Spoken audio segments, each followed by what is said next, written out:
Thank you. Hai.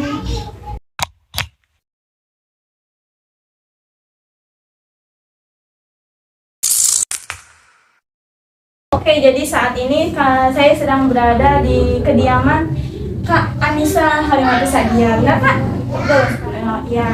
Kak, sebelum kita mulai podcast ini, wawancara ini sebelumnya mau perkenalan. Boleh. Ya, perkenalan dulu. Dengan kakak siapa dari mana ya? Nama saya Anissa Halimatu Sadia, biasa dipanggil Ica.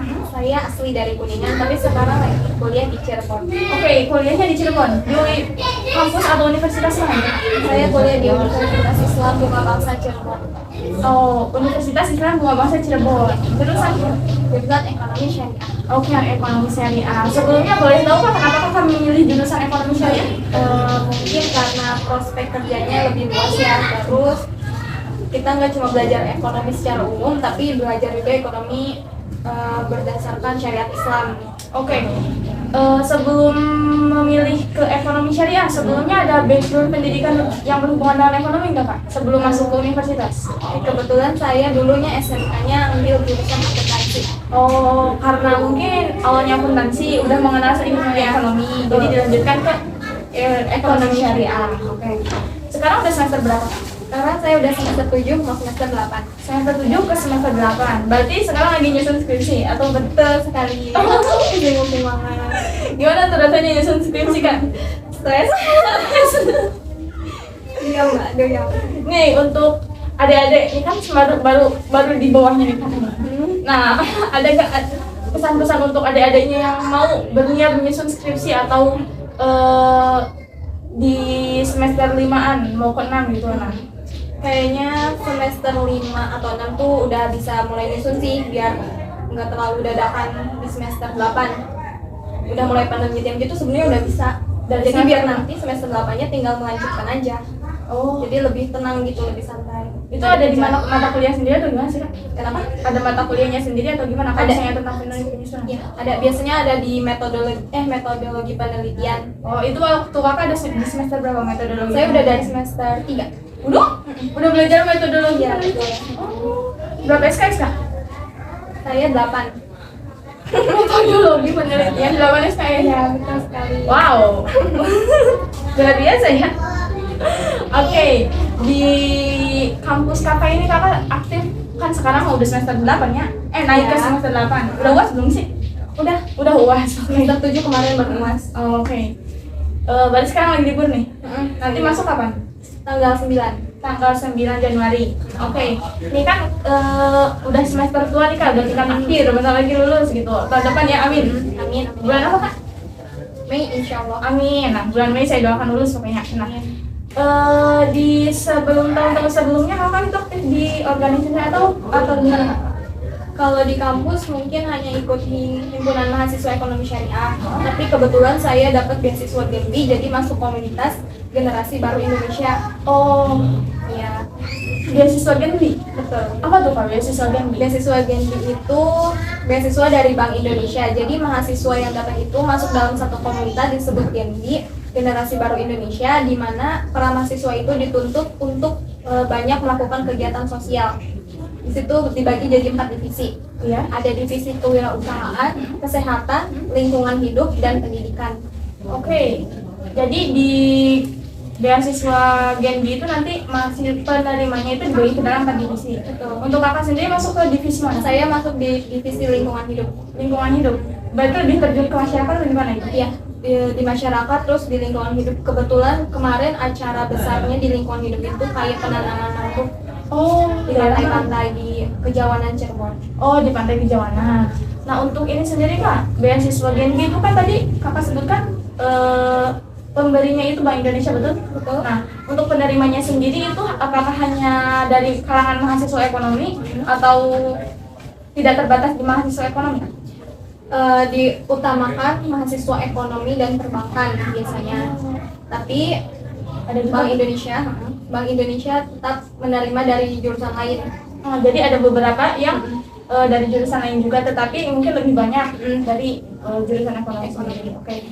Untuk tips and triknya Kak, ada gak sih? Iya. Misalnya takut aja nih ada adik tingkat yang pengen gitu dapat beasiswa juga, soalnya kan lumayan ya kalau misalnya itu. Kalau misalnya Genbi itu sistemnya kayak dibiayai sampai lulus atau kita dikasih uang saku per semesternya nggak? Oke, beasiswa Genbi itu bisa diikuti setelah kita melewati 3 semester ya. Berarti di semester 4 baru bisa ikut. Oh, dari semester 4 ke atas? Baru bisa ikut. Dan IPK minimalnya itu 3,25. Minimal IPK-nya 3,25. Nah, Oke. terus kita juga bakal wawancara dari sama orang BI-nya itu langsung. Oh, jadi nanti tuh sebelum penerimaan tuh seleksinya ada wawancaranya? Ya, dari orang BI-nya langsung. Biasanya datang ke kampusnya atau gimana? Enggak, kita yang datang ke tempat, biasanya di hotel kalau kita ya, Iya. di hotel Astor, terus kalau enggak di Bank Indonesia langsung. Berarti mahasiswa yang datang ya? Iya, gitu. Oh, kalau misalnya kakak tahu ada informasi tentang beasiswa Genbi itu dari mana? Dari akademik kampus sih, karena di kita baru. Oh iya, iya. Baru tahun kemarin ada beasiswa Bank Indonesia. Tapi banyak kak dari kampus sendiri yang lolos? Banyak. Kuotanya itu cuma 50 orang. Dari pendaftar 300 yang diterima cuma 50. Waduh, lumayan juga berarti ya saingannya 50 banding 300 ya? 1 banding 6? Ya. Wah, keren berarti satu mahasiswa melawan 6 orang, oke. Nah tips and triknya kak? Untuk ada tingkatnya? Paling kita di IPK ya, kita pintar-pintar aja di mata kuliahnya. Terus untuk wawancaranya kita harus menguasai tentang perekonomian, terus Bank Indonesia, mulai dari sejarah sama kebijakan-kebijakannya. Oh berarti nanti ditanya tentang Bank Indonesia sendiri. Terus ada tambahan khusus buat yang punya kemampuan, Apa tuh? misalkan yang juara-juara speech bahasa Inggris itu biasanya lebih diutamakan sih, karena bakal dibutuhkan juga nanti. Berarti ada tes bahasa Inggris juga nih? Iya. Ada tes TOEFL nggak? Nggak ada. Nggak ada, oke. Aman, Jadi aman dari TOEFL ya? Aman. Berarti kita cuma dites kayak kemampuan ya kitanya sendiri, ada enggak? Iya, betul. Terus sama ini kak, di beasiswa Genbi itu kalau misalnya takutnya ini kan ada yang penasaran gitu tentang Genbi. Nah di Genbi itu kalau misalnya kita udah dapat beasiswa, ada nggak sih syarat-syarat atau gimana untuk mempertahankan beasiswa itu tuh biar nggak dicopot sama pihak Bank Iya, Indonesia? betul. Di beasiswa Bank Indonesia ini kita nggak sekedar nerima uang terus udah diem aja gitu ya. Kita punya tanggung jawab, yaitu di mana kita harus mengikuti berbagai kegiatan yang diselenggarakan oleh Bank Indonesia. Oh iya. Kita juga punya tugas untuk menyampaikan kebijakan-kebijakan baru dari Bank Indonesia ke masyarakat.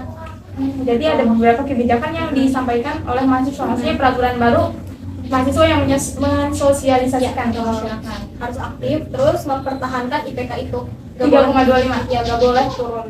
Kalau misalnya gini, misalnya IPK awal kita 3,3 deh sebelum pas dapat Genbi. Nah, itu tuh nggak boleh di bawah 3,3 atau harus naik, harus ada peningkatan terus. Minimal tetap Ya. baiknya peningkatan. Oh, jadi nggak boleh turun. Ya. Oke. Nah, bahas beasiswa Genbi seru nih kak. Ada nggak sih saran buat adik-adiknya, adik tingkatnya biar kalau misalnya nanti pas ikut seleksi Genbi itu kayak lolos lah gitu, ada apa ya? Ya saran nggak? Saran khusus gitu. Paling perbanyak ini aja sih, perbanyak ilmu tentang Bank Indonesianya. Pasti bakal ditanya tentang Bank Indonesianya. Seperti Mulai dari kepengurusannya, itu kita juga harus tahu. kepengurusan Bank Indonesia. Khususnya buat yang di Kuningan mungkin ya. Oh ada ya? Bukan Kuningan kan nanti masuknya ke Cirebon. Oh iya. Kita harus tahu kayak yang di Cirebon, Bank Indonesia pusat Cirebon yang kepengurusan yang di situ. Oke. Nah, saya dengar juga nih, kakak ini kuliahnya sambil kerja. Iya, betul. Itu sambil kerja tuh dari semester berapa kak? Dari semester 1. Dari semester 1. Keren banget ya dari semester 1. Kalau boleh tahu kerjanya gimana kak? Sebagai apa posisinya? Kebetulan saya kerja di kampus sendiri, Ah. di bagian administrasi penerimaan pembayaran mahasiswa. Oh, jadi kerjanya di kampus sendiri di bagian administrasi penerimaan pembayaran mahasiswa. Nih kak, saya sendiri kan mengalami ya kuliah. Saya juga kan baru ada sampingan kerja tuh baru semester ini. Itu tuh rasanya capek banget tuh. Apalagi kakak gitu kan yang kerja dari semester 1 di kampus sendiri. Itu kerjanya kan udah kayak ini itu bukan part time nggak sih, kayak nggak full time kan? Nah kerjanya full time. Kalau saya sendiri kan kerjanya cuma part time, ngajar-ngajar doang. Nah kalau kakak sendiri kan kerjanya full time. Gimana sih kak struggle sebagai mahasiswa yang sekaligus karyawan itu tuh ngelewatinnya? Capeknya gimana? Masalahnya itu paling banyak ditugasi.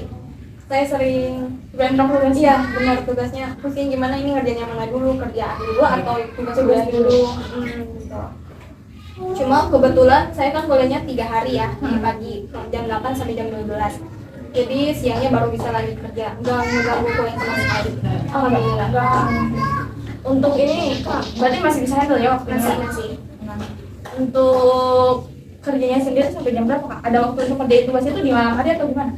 Ya, waktu kerjanya dari jam 8 sampai jam 4. Paling kalau nugas biasanya di hari Minggu atau ya habis maghrib. Karena kebetulan mungkin makan ngekos ya? Ya, Ngekos di dekat kampus jadi gampang. Oh, oke. Sampai sekarang ya masih kerja? alhamdulillah. Struggle banget ya kerjanya. Ya. Jadi mahasiswa. Oke Kak, ke topik utamanya ya, tadi kita udah bahas tentang Dendi, udah bahas tentang tips and triknya, udah juga bahas tentang struggle sebagai mahasiswa sekaligus sebagai karyawan. Kita tentang resisi sendiri Kak.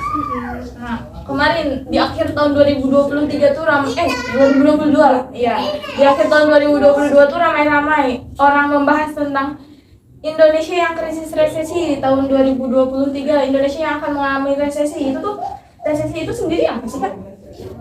Pengertian dari resesi itu sendiri ya, itu berkurangnya kegiatan perekonomian seperti di bidang perdagangan sama industri. Penyebabnya tuh ada 3 kalau nggak salah ya. Ada 3, itu yang pertama pandemi COVID. Oh iya, banyak sangat berpengaruh ya Yang kemarin. Yang kedua naiknya nilai suku bunga dari bank sentral. Yang ketiga adanya deflasi. Mungkin bagi sebagian orang deflasi itu menguntungkan ya karena penurunan harga barang dan jasa, tapi dapat merugikan bagi penyedia barang dan jasa itu sendiri sebenarnya kalau deflasi itu. Oh jadi penyebabnya itu karena 3 ya, yang tadi karena COVID, yang pertama 2 tahun kita terisolasi ya kan karena COVID, yang kedua karena Deflasi dan yang ketiga karena meningkatnya suku bunga. Nah, menurut pendapat Kakak sendiri sebagai mahasiswa dari jurusan ekonomi tentang resesi keuangan 2023 itu kita harus kayak gimana sih, atau sebenarnya emang beneran terjadi gak sih nanti di tahun sekarang 2023 ada resesi gak sih? sebenarnya bisa aja terjadi ya, cuma mungkin gak terlalu berpengaruh karena di negara berkembang. Resesi itu kelihatannya bakal sangat berpengaruh tuh di negara maju, khususnya yang terpengaruh langsung oleh perang dari Ukraina dan Rusia yang tidak selesai. Kalau sekarang ya. Nah, berarti untuk kita mah sebagai warga-warga negara berkembang masih bisa santai ya. Ya masih bisa Santai dalam tanda kutip. Kalau misalnya kita udah punya persiapan dana ya kan? Betul, Dana darurat ya. Dan berarti kita juga kalau misalnya sebagai warga negara berkembang tetap bisa santai tapi dengan persiapan tersendiri. Oke. Nah, ada gak sih Kak sebenarnya solusi untuk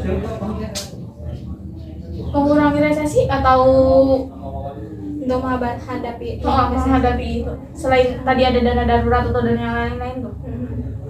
paling kita tuh perbanyak passive income sih, Passive investasi, passive income. Selain dana darurat, terus kan katanya bakal ada PHK gitu ya. PHK besar-besaran kan ada beberapa yang kemarin dari Goto 2000 karyawan di PHK pernah, startup, Shopee juga.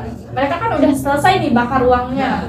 Nah, karena udah selesai bakar uangnya, katanya untuk mengurangi pengeluaran lewat pemecatan karyawan secara besar-besaran. Nah, itu tuh berpengaruh juga nggak sih sebenarnya?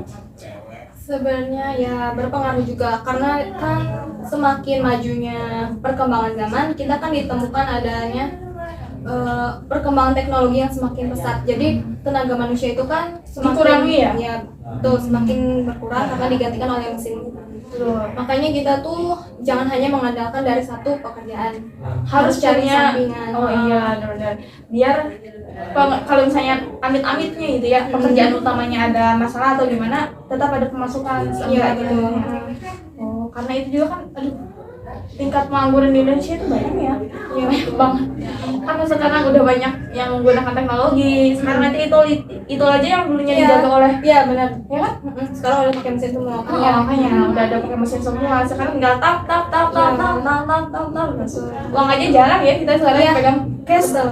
Cashless sekarang zamannya. Jangan cashless semuanya. Resesi 2023. Nah, kita sendiri sebagai ini kan selesai bahas tentang resesi, udah juga bahas tentang Genbi-nya. Resesi itu kan nggak tahu ya, kita baru masuk di 2023, semoga nggak kerasa gitu ya, nggak kerasa langsung.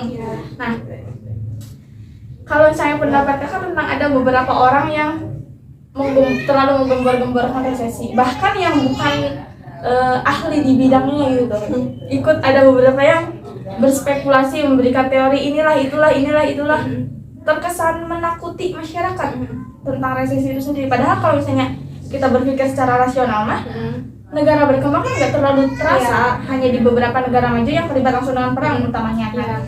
Itu tuh gimana sih pendapatnya kamu sih? Gimana ya, mereka tuh terlalu terkesan kayak menakuti masyarakat gitu. Ya wajar sih kalau menurut saya, apalagi kan lagi panas-panasnya gitu ya tentang resesi. Mungkin mereka juga merasa was-was akan akibat yang dimunculkan dari adanya resesi ini sendiri. Mereka takut terkena dampaknya, jadi kan dari mulut ke mulut jadinya terkesan menakutkan, padahal kan apa ya, kayak mungkin mereka kayak masih ada yang pun kayak maksudnya dari mulut ke mulut, hey, ini ada awalnya mah kayak gini doang, tapi nanti dari si A ke si B ada bumbunya, dari si B ke si C jadi nambah gede ya, padahal kayak awalnya mungkin hanya ngobrol biasa gitu ya, saling menemukan solusi mungkin antara ngobrol biasa, malah mungkin jadi terkesannya malah menakutkannya. Tapi juga banyak juga tiktoker yang membahas tentang itu mungkin karena terkesan untuk konten ya, sih ya, betul, konten ya, ada konten, ada intention maksud tujuan tersendiri. Iya, nah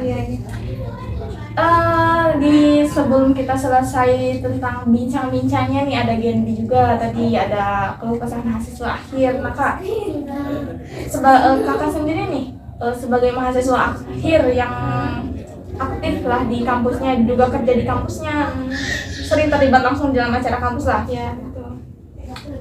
Ada gak sih pengalaman yang mau diceritakan untuk adik-adik kelas, maksudnya ada tingkatnya atau penonton dari podcast ini, kisah inspiratif gitu atau gimana gitu ya? Kisah inspiratif sebenarnya tidak inspiratif. Gak apa-apa kak. Mungkin karena ini ya, saya kuliah terus kerja, habis itu masuk di komunitas Genbi yang menuntut mahasiswanya untuk tidak diam saja, Jadi aktif ya? Jadi mungkin waktunya benar-benar full untuk melakukan kegiatan produktif, insya Allah. Iya lah, pasti lah. Kan mahasiswa penerima Genbi, generasi baru Indonesia ya nggak sih? Oke, generasi baru Indonesia. Nah kak, makasih ya Ki, udah mau kami ajak ngobrol tentang seputar Genbi, tentang resesi dan lain-lain itulah. Terima kasih atas kesediaannya, terima kasih juga atas kisah inspiratifnya, juga tips and trick untuk lolos tadi. Genbi sendiri itu udah lama gak sih kak? Genbi udah lama, cuma kalau di kampus kami baru 2 tahun yang lalu. Oh, tapi Genbi sendiri udah lama ya? Oke.